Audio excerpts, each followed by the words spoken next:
And we're back here for part two. Interesting, John. I'm starting to like these intermissions while the video, processes. We plan out part two. It's a nice little intermission. You take a little break. Getting into the swing of things, not doing the all aboard again at the beginning of part two. So Oh I don't man, I know. got the real pod host over here. Maybe the free cheap account continues, but we're here on rounds two and three, and we're gonna move a little bit quicker because we do want to get through this in the second part and not have a third part for you guys. So um I want to start off round two, John, by asking you, who do you think are the hits in round two that we have up here? Yeah, sure. Nope. I can run down the guys I have kind of marked on my little spreadsheet over here. So I'll start with what I would probably consider the pick of the draft, which is Damien Pierce. He seems like a clear hit. Mm-hmm.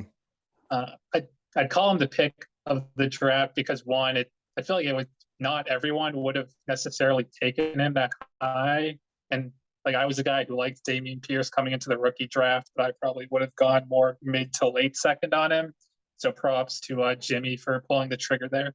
And I mean, he's been a workhorse back for Houston pretty much from week two on.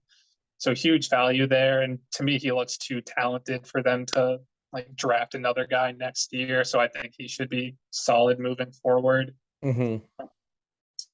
Dotson is another guy. He's clearly a top three receiver on Washington. He's racking up a ton of touchdowns. I know he got dinged up with an injury recently, but he just looks the part. And like he has such good hands. He gets good separation. Matt Harmon says he's one of the best zone beaters in this class. I think he looks really good. Rashad White, again, on the scale of hits, I would call a soft hit. He just, like, he's not seeing the same sort of workload as some of the workhorses like Brees or Walker or Pierce, but I think he still looks really good in the more of the receiving type of role that Tampa has been using him in. And I don't know if you can pull it up. I think his snap percentages have been going up in recent weeks as well. So I think he's at least showing promise, and we'll see if he can expand on that role moving forward. Yeah, even And the targets, like snaps, have gone up. He like was not really being used, but now five targets, four targets. So little redraft target for you guys. But if you're in a league with me, he's already owned. good plug. Um, and then so I only uh, okay. Well, George Pickens is definitely a hit. I gotta plug my own guy here. I know he had the pretty sexy summer of George off season and had kind of a slow start to the year with Trubisky at quarterback, but in recent weeks as they moved to Pickett, he's been seeing a lot more targets and having some highlight catches, and he's looking real promising. And then another kind of soft hit, I think Alec Pierce. I think he looks good. I know I think I saw that his target share is actually pretty close to uh, Jesus Christ, blanking on Pittman. his Pittman in the Indy offense. And I know Pierce was seen as kind of purely a deep threat coming into the draft, and Indy's been using him a little more in the intermediate area as well. So I think he's showing some promise as well. And that's probably it for me in terms of hits for the second round. I agree with that. I have the same list. I think where so I would say definite on Pierce, Dotson, Pickens, and Pierce so far. Rashad White looks good. He hasn't gotten the opportunity yet, so I think we can call Rashad White a hit too. Um, and then I think we'll have a little bit of a quick debate on Christian Watson. I think he's a player that not a hit. We can't call him a hit right now, John, but he's a player that I'm still intrigued by in a dynasty format and could be a potential buy low. I mean, I don't know if Alex is going to sell low or anything, but the deal with Christian Watson, yeah, he's a little older, so I know that's the rebuttal, but comes from FCS. He was a little raw. Matt Harmon kind of like highlighted he wasn't like a polished route runner coming into the league, but he's 6'5" and he runs like a gazelle. I mean, this guy is an absolute physical specimen. So I think the theory with Christian Watson was always that it was going to take time. And you've seen them scheme up. Like he had a rushing touchdown against the Patriots, I believe. And he had that target in week one. If he catches that, we feel completely differently about him. Um, my hot take is that Romeo Dobbs has looked better so far and looks like the clear dynasty win over Christian Watson with Green Bay.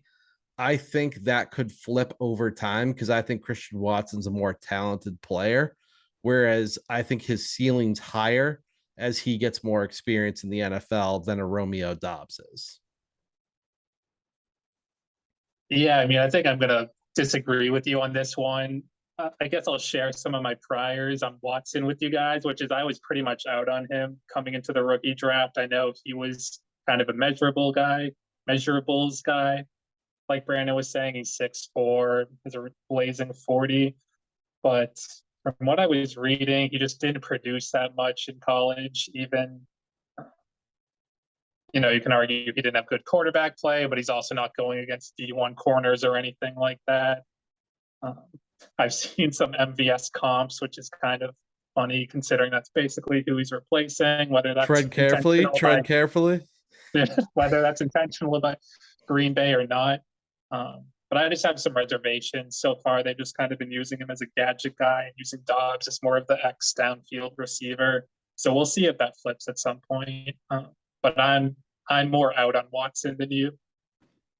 See, I looked at what Harmon does his in-season charting, and I looked at Dobbs, and Dobbs reminded me a little bit of, a light. And I don't think the players are really that similar, but in terms of success rates, it was similar to Jahan Dotson, where he was more of a zone beating wide receiver than a man beating wide receiver. So I don't know if Romeo Dobbs truly has that X receiver potential. I see him more as like a Y, whereas like Christian Watson, I could see developing into like a potential true X in that offense. Um, over time, I do think Dobbs has the higher floor for sure. He's already shown it. But I could see Watson at the end of the day being a little bit better than Dobbs. So I'm also team Senior Bowl, John. I gotta admit, like Jim Nagy at the Senior Bowl director, former Patriot scout too. He does a great job, and Watson and Damien Pierce were two of the standouts at the Senior Bowl. So always hashtag Team Senior Bowl, and I came in with a strong prior on him. That said, though, I am going to agree on the miss for now. I'm just highlighting when I look at the second round, there are some players like, unfortunately, Isaiah Spiller and David Bell that I'm really not holding a lot of hope for anymore in a dynasty format. We'll see. It's still, I mean, it's 5 games in, but I mean, Spiller does sort of look dead, unfortunately.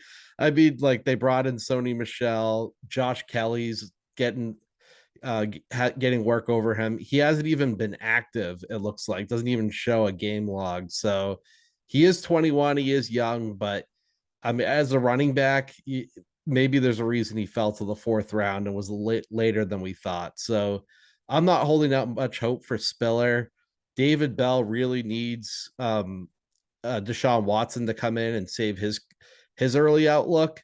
I think what sort of scared me a little bit about Bell after the draft was I was reading more about my own pick, John Mechie, and the Browns were going to make the selection for John Mechie until the Texans came in, and I think they either hopped them or like offered a bunch with the pick to move up and take it from Cleveland. So they were actually going to pick Mechie over Bell for the slot, and they ended up going like Bell was their backup plan. So I know after the draft it was like Kevin Stefanski specifically went for Bell, but I am a little concerned that he hasn't done anything so far in his rookie season.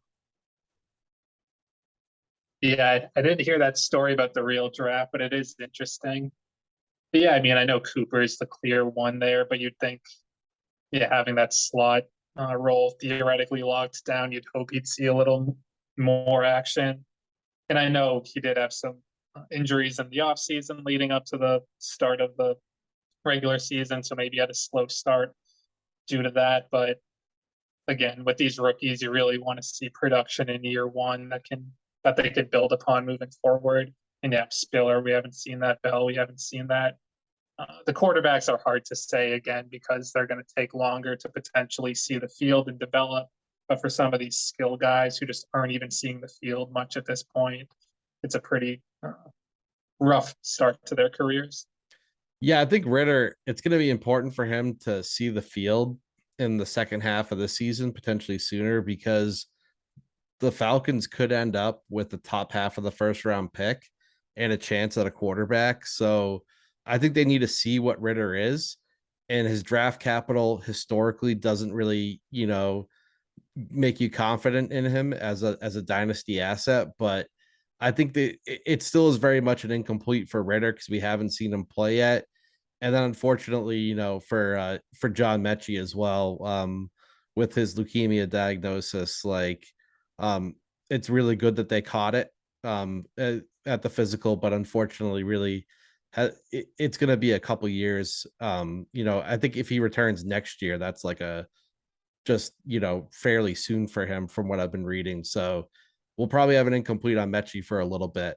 But quick story on him. I'm not sure if you've seen that NFL commercial where he's on like Crucial Catch and they have him as a spokesperson for it. I thought that was pretty touching to see for someone who was just diagnosed and like kind of like taking a leadership role there. So it tells you about the man. Yeah, seems like he has a good outlook with all of, I know he could get kind of down in the dumps, and it seems like he's taken everything in stride. It's great to see. For sure. So I think Mechie probably an incomplete, Ritter an incomplete, but we still are going to divide by 10 here. So let's say Watson, we're going to put him in the miss column, and Pierce, Dotson, Pickens, and the other Pierce. That's 4 for sure, 5 potentially with White. So we saw 40 to 60% in the first round. We're 40 to 50% in the second round. And I also feel like the quality's gone down in the second round. Like, of all the second round guys, I think Pickens has like top tier upside still. And I know he fell in the NFL draft potentially due to character concerns and off field concerns, but I think he has the highest upside of these second half guys. Well, I'm forgetting Damien Pierce, but Pierce and Pickens, I would say, have the most upside in the second round. Whereas I think, Dotson could be a solid player, Pierce could be a solid player, etc. So, anything you want to add there in terms of success rates? No, I think it's a good point to bring up. Like for this exercise, the percentages are coming out pretty similar. But if we were to factor in ceiling to some of these first rounders, like Wilson and Olave versus Alec Pierce and Dotson, like there's certainly a cap on some of those second rounders, I'd say. And again, it's early, so like the success rates are going to go down a little bit. So we're at about a 50% success rate 5 weeks in for the first and second round, which is pretty solid. But I will say here, we talked about during the draft, at the end of the draft, we said the Pickens was the end of a tier. It's really played out since we've seen in this, because like Spiller, Bell, Ritter, Pierce, and unfortunately with John Mechie there too, like really after Pickens went off the board, the rest of the draft was a very similar tier. Yeah, I feel like I need to interject here. Can I present the soapbox to you? I know you had some thoughts on the third round you wanted to talk Yeah. about here. Okay. Yeah. No, I'll get on my third round soapbox. Look, I feel like I'm the Adam Schefter of the league, since I'm connected to everyone in some way, and I'm as a commissioner, I brought a lot of people together. So I hear a lot of the trade talks. And my soapbox is I hear a lot of people who like you'll have a trade discussion and they'll throw out a 3 like it's this golden asset and be like, hey, like I'll take this depth player for, or this like this flex player, and I'll offer you a third round pick. Guys, I'm light on my third round picks. The 2/3 for Trubisky, awful deal for me. Third for Mac Hollins, maybe that was a little pricey. But look at the success rate in the third round here. Like, I think we all need to take a step back and be like, after the draft, we're like, oh, I felt great about Jalen Tolbert after the draft. So I was like, wow, maybe thirds are worth more than I thought. Well, you know what? 5 weeks in, like who in this third round really has like true value? I don't think anyone. And like I know Ben's gonna sit there like, whoa, Khalil Shakir. Okay, he had 1 week in a blowout win. Like, please give me a break. And then like Wandell Robinson, like we're still waiting on him. He could have some upside.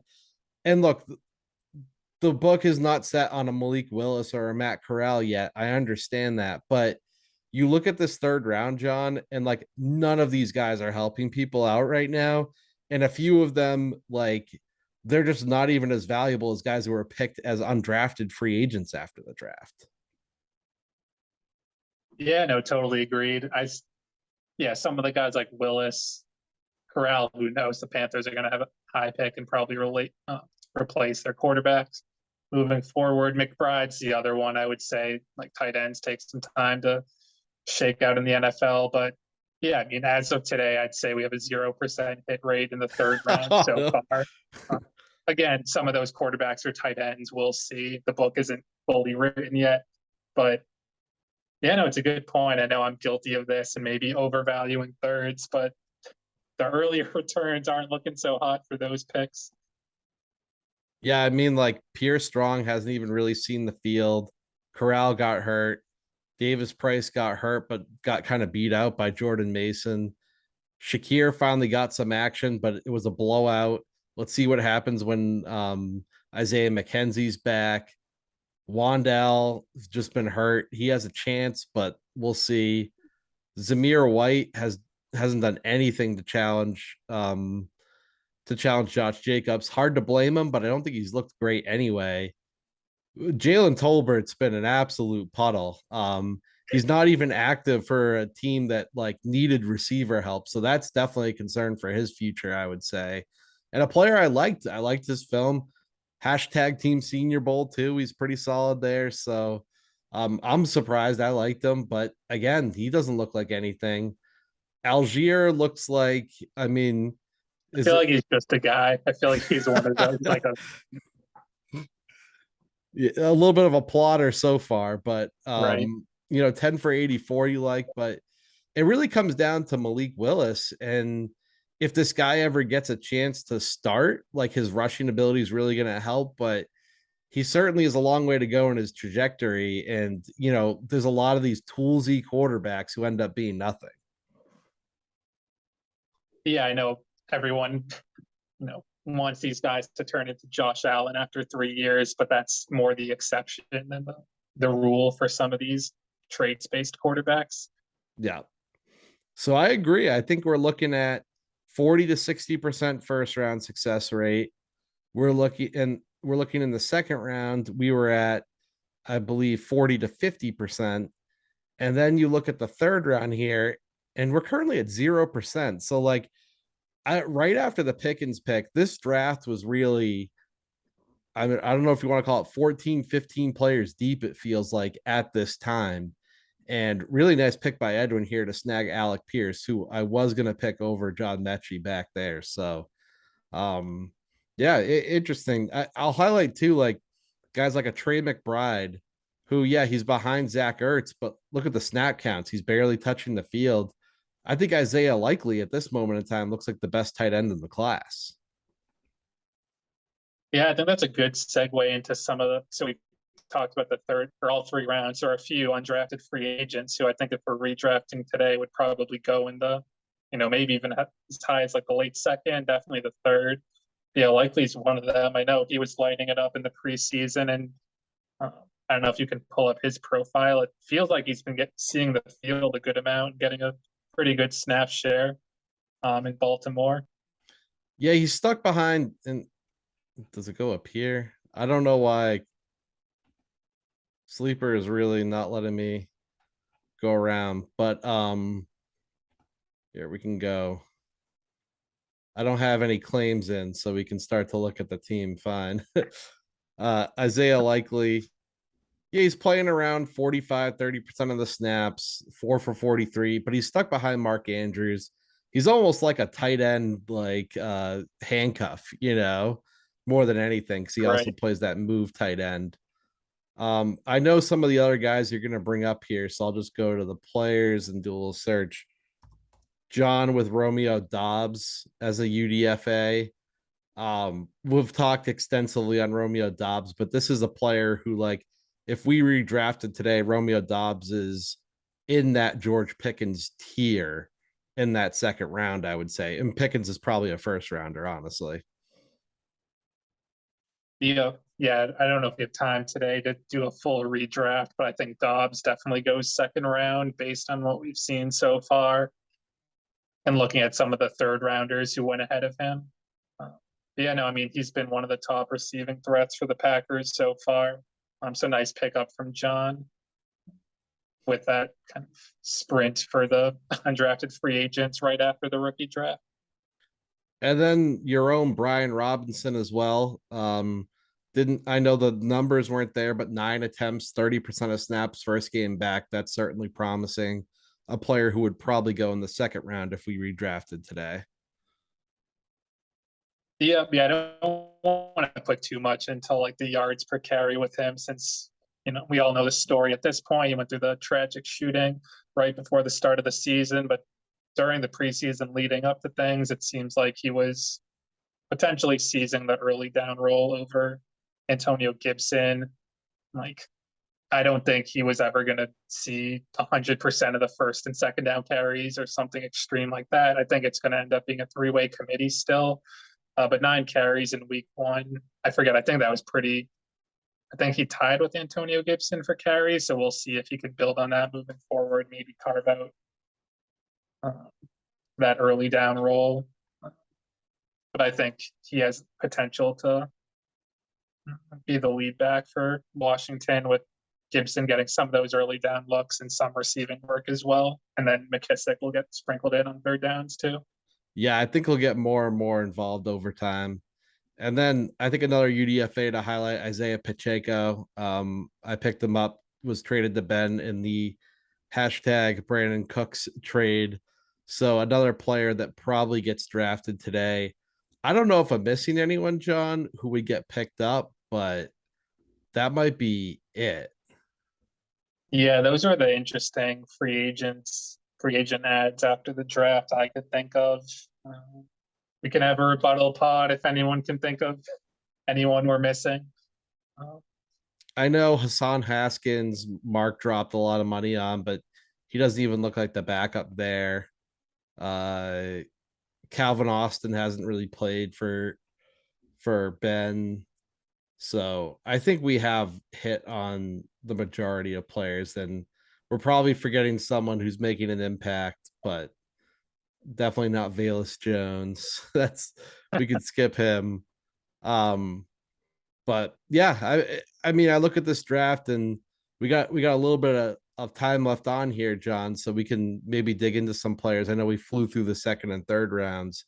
Um, but I think an interesting thing you brought up to me was we were talking during the intermission about the back end of the first round, how tough those picks were for Edwin and Jon.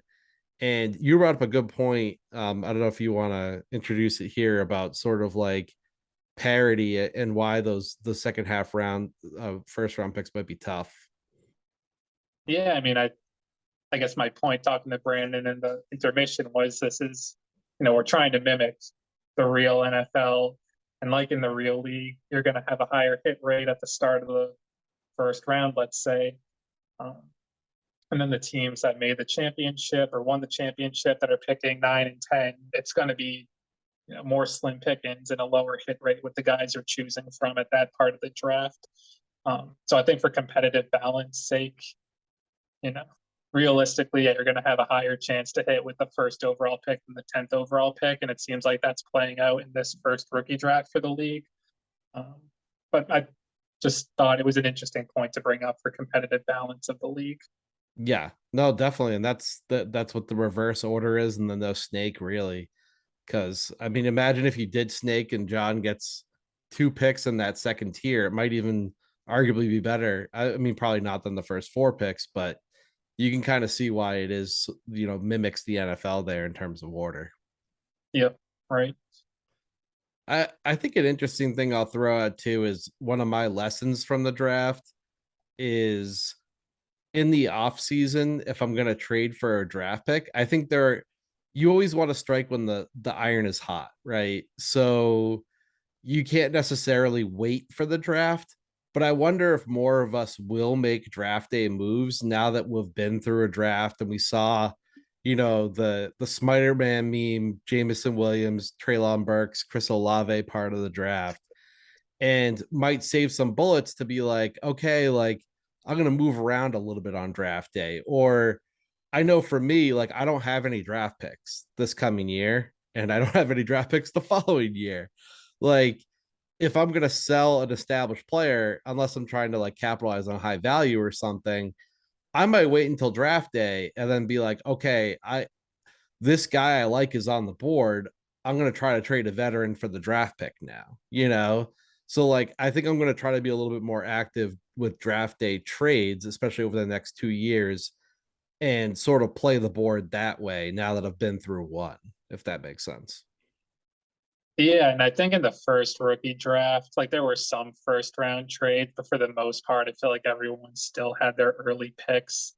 Um, and there weren't as many teams with kind of condensed, like Ben has what, four firsts and 3 seconds, and Travers has two firsts this year. Yeah. So there are some teams more equipped where, like, let's say they fall at the 103 or 104 and they want to blow someone away who has the 101 to try and move up potentially. I think this season the league's in more of a place to see some action like that on draft day. Mm-hmm. Whether either of them are willing to do that's another story, but theoretically, um, I think there's a higher chance of a scenario like that. Yeah. All right. Well, any players you want to highlight that we kind of like went over pretty quickly that you want to, because we have an opportunity to click in a little bit as we have some time left on the schedule. I feel like we pretty much covered everyone. I guess at quarterback, I'll just go in more of my priors. Desmond Ritter was my favorite quarterback from this class. So I'm curious to see, like, I don't think Mariota's been god awful. I know some people disagree. He's been okay, but regardless, Ritter's going to see the field at some point. They're not going to win enough games to be competitive. So I'll be really interested to see how he looks in that offense where they do have some good weapons around him. Mm-hmm. I'll point out on the quarterback bandwagon too, like not to always defend Alex here with his injuries, but the Matt Corral injury is sneakily a big one for him because with the way Baker Mayfield has looked, and we know what Sam Darnold is there any doubt in your mind Corral would have hit the field this season if he were healthy? And Right. unfortunately, he's out for the year. So it's tough. Like we would have been able to get a taste of what Matt Corral could be if he had stayed healthy through the preseason. I know, just an unfortunate injury, but uh, yeah, tough. I mean, Alex has been killed by injuries in general this season. Yeah, no, it's been a rough one for him. I do think of all the players, like if I were to stake a claim in the first 2 rounds, and I'm not trying to pick on a certain player, of like the player I have the least hope for going forward is Isaiah Spiller. I just think there are things that compounded against them. Number one, a bad combine. Number two, the draft capital went all the way to the fourth round. And then just what you've seen the Chargers do, I think they had every reason to want Isaiah Spiller to beat out Josh Kelly and I even forget the other guy, Larry Roundtree. And then instead they trade for Sony Michelle, and Isaiah Spiller's been a healthy scratch ever since. So like I think this is a guy that like unfortunately I don't see a path for him. Yeah, and this could totally come back to bite me because he's really young, but like I think the Chargers have told you what they think of his talent, and the NFL has already. Where I don't see much of a path for him going forward. I was gonna say you can't beat out Josh Kelly. I mean, to me, that speaks pretty loud volumes. Yeah, unfortunately, looking a little rough for him. And then I'm real worried about Jalen Tolbert. So if anyone out there still holds priors like I had going to the draft, come out, reach out to me. You might be able to get Jalen Tolbert. But I think it's pretty concerning that guys like Semi Fioco and some guys that they just straight up cut since have been active on game day over Jalen Tolbert. Like they can say all they want about, oh, he wasn't ready to go and he needs to work on XYZ, but like that was a really weak receiving core that he wasn't able to break the active game day roster on. And that's pretty concerning for me. Yeah, no, agreed. I mean, so I think I just personal philosophy, someone like Spiller, like missing those second round picks, I feel like it stings a little more. Like missing a third rounder, kind of to the points we were bringing up earlier. It's such a crapshoot at that point. So Yeah. like missing on those picks doesn't really sting as much. But of course, in this draft, I do think Spiller was kind of in the same tier as like close to the rest of the draft, too. Oh Just the yeah, I have way it no played issue. out. Yeah. Yeah, I have no issue where he was taken. It just hasn't worked out for him in terms of uh, production so far. Yep. Well, I think my last overall thought I will raise here, John, as we have 8 minutes left, is first half of the first two rounds is really where you want to be.